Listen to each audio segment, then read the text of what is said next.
Magandang gabi mga kaistorya. At muli na namang nagbabalik ang inyong Miss Kim.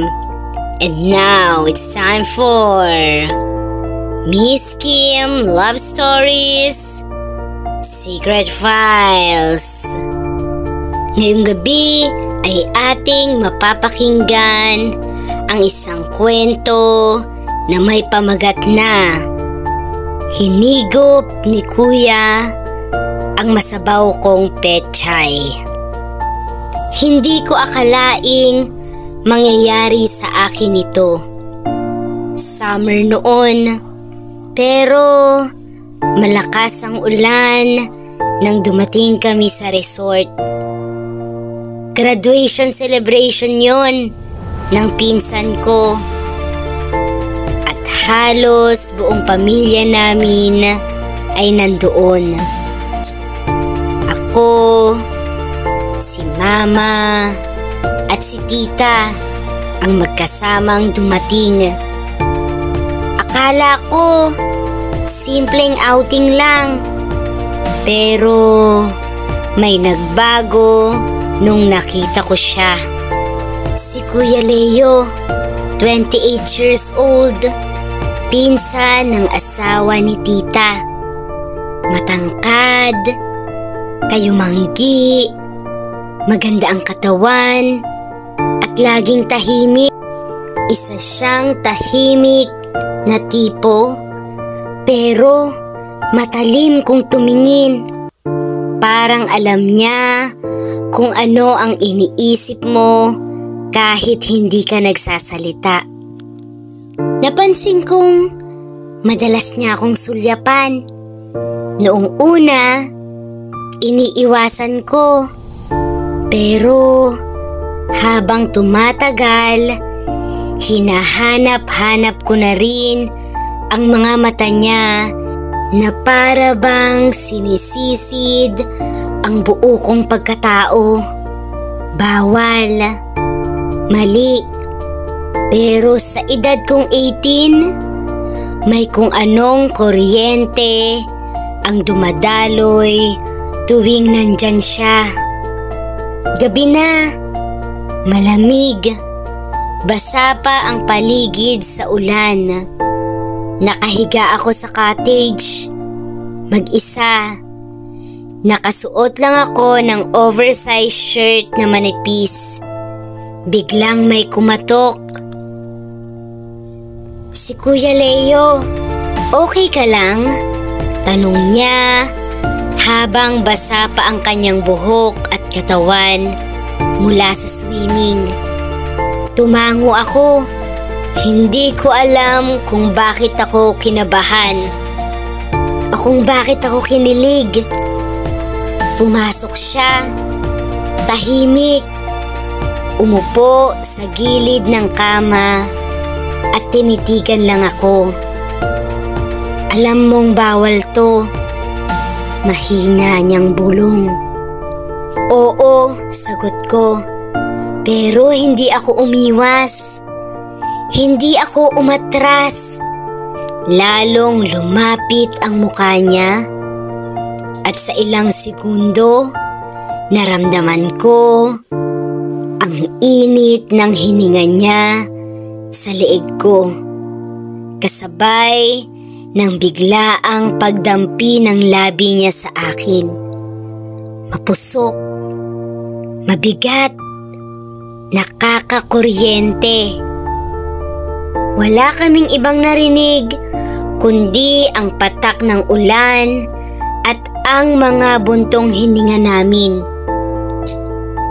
Hindi ko rin napigilan ang sarili ko. Hinayaan ko siyang halikan ako. Damhin ang bawat parte ng katawan kong kanina pa nangihina sa pananabik. Mainit sa gitna ng malamig na gabi. Mali, oo, pero sa mga sandaling yon, pakiramdam ko ako lang ang babae sa mundo. Hindi ko alam kung alin ang mas malakas, ang ulan sa labas o ang tibok ng puso ko habang unti-unti niyang hinuhubad ang manipis kong damit. Napalunok ako nang maramdaman kong dumulas pababa ang kamay ni Kuya Leo. Mabigat ang hininga niya sa leeg ko habang ang mainit niyang palad ay humahaplos sa tagiliran ko. "Sigurado ka ba?" tanong niya habang nananatiling malapit ang mukha sa akin. Tumango lamang ako. Wala nang salitang kailangang sabihin. Hindi na kailangan ng paliwanag. Ang mga mata namin ang nagsisigawan ng pagnanasa. Hinagkan niya ulit ang mga labi ko. Mas mapusok, mas marahas, habang sinasapo ang hubad kong katawan na ngayon ay buong-buo nang isinuko sa kanya. Bawat halik niya sa balat ko ay parang apoy sa malamig na gabing yun. Hindi ko maipaliwanag ang sarap at takot na sabay kong nararamdaman. Ang kaba na baka may makakita, pero mas nangingibabaw ang init ng sandali. Kinarga niya ako at dahan-dahang inihiga sa kama. Basa pa ang buhok niya at ang katawan niyang matigas sa dami ng muscle ay tumagan sa akin. Ramdam ko ang init niya sa ibabaw ko habang ginagabayan ng mga palad niya ang bawat paggalaw. Parang sinusulat sa katawan ko ng paulit-ulit. Ang tagal kong pinigilan to, bulong niya, habang gumagapang pababa ang halik niya sa leeg ko, sa dibdib ko, sa tiyan ko. Napakapit ako sa kumot. Napasinghap at napasinghap ulit. Hindi ko alam kung dapat akong mahiya o sumigaw ng pangalan niya. Pero pinili kong ipikit ang mga mata at namnamin ang bawal pero masarap na sensasyong yun. Walang ilaw, tanging liwanag mula sa kulog ang nagsisilbing saksi sa pinagsasaluhan naming lihim. Sa gabing yon, hindi ako makatulog. Hindi dahil sa lamig ng panahon, kundi dahil sa init ng kasalanang tinikman ko sa piling ni Kuya Leo. At simula nun, alam kong hindi na kami babalik sa dati. Lumipas ang gabi, pero naiwan ang bakas ng mainit na tagpong yon. Kinabukasan, tila normal ang lahat. Walang may alam, walang may hinala. Pero sa bawat pagtingin namin ni Kuya Leo sa isa't isa, may lihim, may apoy na pilit naming kinukubli. Huwag kang maglalalapit sa akin kapag may ibang tao. Paalala niya habang magkatabi kaming naglalakad papunta sa almusal. Tumango ako, pero hindi ko maitago ang kilig. Pero ang kilig ay unti-unting napalitan ng kaba nang mapansin kong si tita matalas ang tingin sa amin. Parang may kutob na siya. Bakit parang close kayo ni Leo ha? Tanong niya habang naguhugas ako ng pinggan. Ha? Hindi po. Mabait lang po siya. Palusot ko. Ngunit kinagabihan, hindi kami nakatiis. Naulit ang gabi ng kasalanan. Pero ngayon, mas mapusok, mas mapanganib. Sa madilim na sulok ng garden sa likod ng resort, sa pagitan ng mga halaman, habang ang ibang bisita ay nagkakasiyahan pa sa videoke, hinila niya ako papalapit sa kanya. Sa dilim, wala kaming pakialam. Baka may makakita, baka may lumabas. Pero yun ang nagpainit lalo sa tagpo. Hinalikan niya ako, marahas, puno ng pananabik. Hawak niya ang bewang ko habang dinidiin ako sa pader. Ang damit ko bahagyang nakataas. Ramdam ko ang palad niya sa balat ko.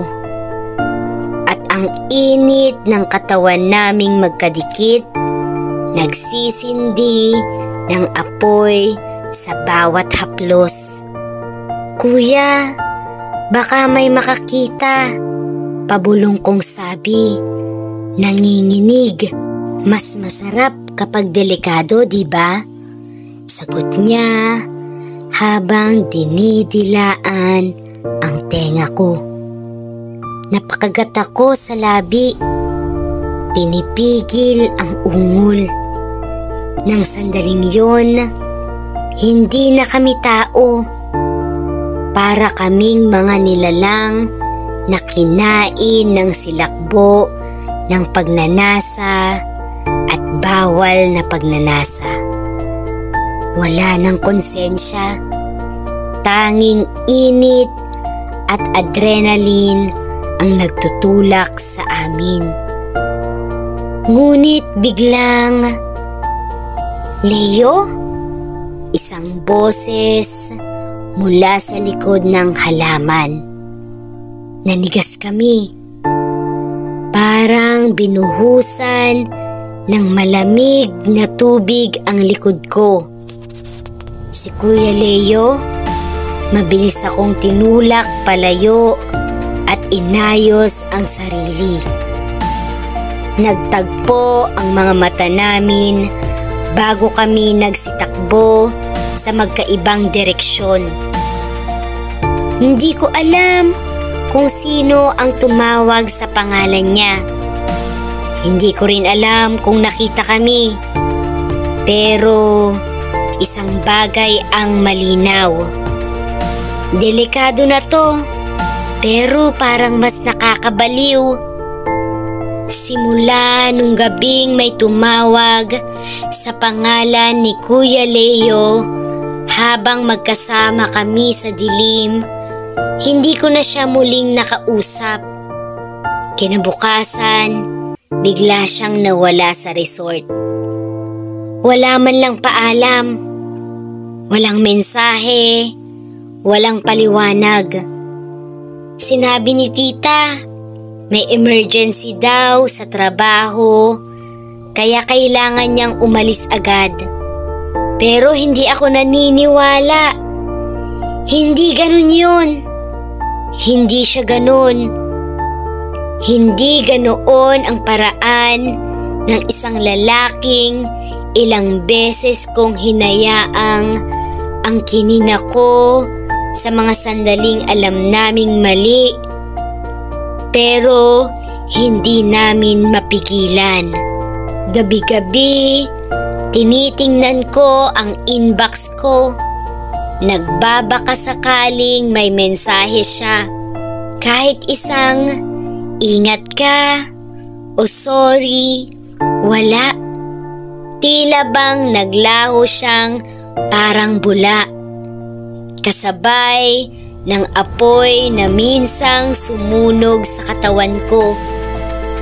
Makalipas ang ilang linggo, balik sa normal ang lahat.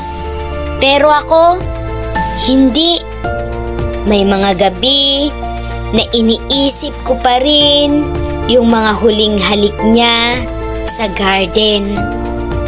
Yung kamay niyang humahaplos sa katawan kong nanginginig, hindi lang sa lamig, kundi sa takot at sarap.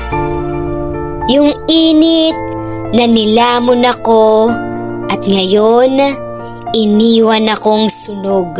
Hanggang isang araw, habang pauwi ako galing school, nakatanggap ako ng mensahe mula sa unknown number. Sorry, kailangan kong lumayo para sa'yo, para sa atin. Napahawak ako sa dibdib ko. Nanginig ang kamay ko. At saka dumating ang kasunod na mensahe. Pero kung papipiliin ako, babalik pa rin ako sa'yo. Kahit bawal, kahit masunog ulit tayo. Hindi ko alam kung sasagot ako. Hindi ko alam kung dapat pa. Pero alam ko, hindi pa tapos ang kwento namin. Makalipas ang 2 taon, akala ko tuluyan ko na siyang nakalimutan. Nakapag-college na ako. Lumipat ng lungsod. Naging abala sa buhay.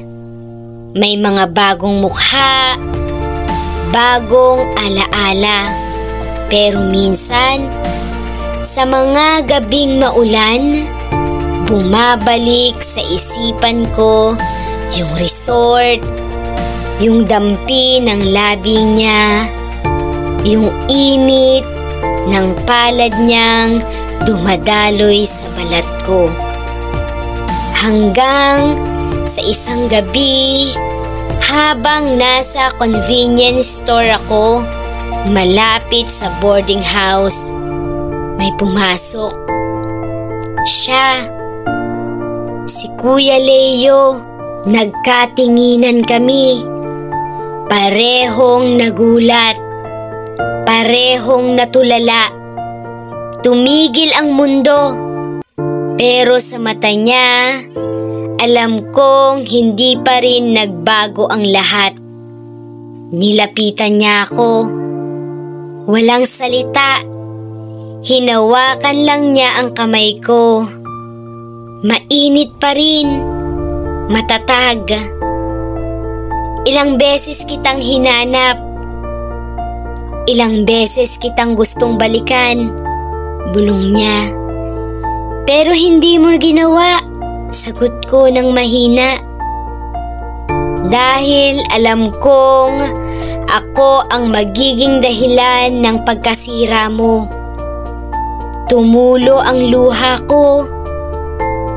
Hindi dahil sa sakit, kundi dahil sa totoo lahat ng sinabi niya. Lumabas kami ng store. Umuulan. Parang eksena noong huling gabi namin sa resort. Nagtago kami sa ilalim ng waiting shed. Hindi niya ako hinalikan. Hindi niya ako niyakap. Tinitigan lang niya ako ng matagal. Parang sinisid na naman ang kaluluwa ko gamit ang tingin. At kung sakaling may pagkakataon ulit, pipiliin pa rin kita, mahina niyang sabi. Pero ngayon, Alam kong hindi na pwedeng ulitin. Hindi na kami pareho. Hindi na ito tulad ng dati. Mas marami ng taong masasaktan kung babalik kami sa apoy. Kaya tumalikod ako. Lumakad palayo habang umiiyak. Hindi dahil hindi ko na siya mahal, kundi dahil sa wakas natutunan ko ring piliin ang sarili ko. Kahit mahal ko ang bawal.